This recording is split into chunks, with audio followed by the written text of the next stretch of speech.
Сәлем достар, менің арнама қош келдіңіздер. Мен бүгін сіздермен блинчиктің рецептісімен бөлісетін боламын. Және блинчиктен рулет жасап көрсететін боламын сіздерге достар. Қажетті заттарды описание бөлімінен көре аласыздар достар. Ең алдымен ыдысымызға сүтімізді, суымызды, құмшекерімізді және 2 жұмыртқамызды салып, блинчикпен жақсылап араластырамыз. Оның үстінен сұйық майымызды қосып араластырамыз және содамызды саламыз. Тағы да араластырып аламыз.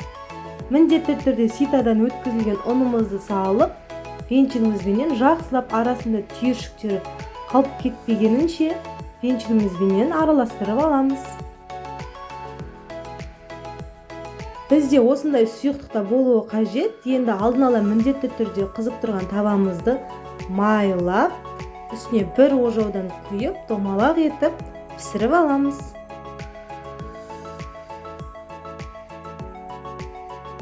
Бір 2 минуттай осылай тұрады. Қараңыздар, тесіктері пайда болған кезінде келесі бетіне аударамыз. Осылай сарғайтып пісіріп аламыз.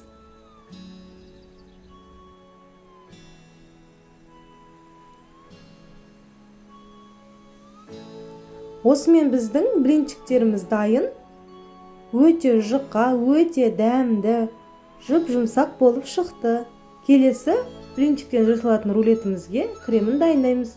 Сливкимізге құмшекерімізді салып араластырып аламыз.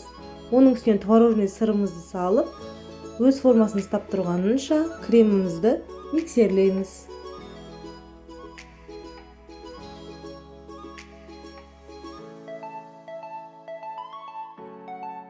Келесі 3 блинчигімізді осылай бір-бірінің үстіне қойып орналастырамыз.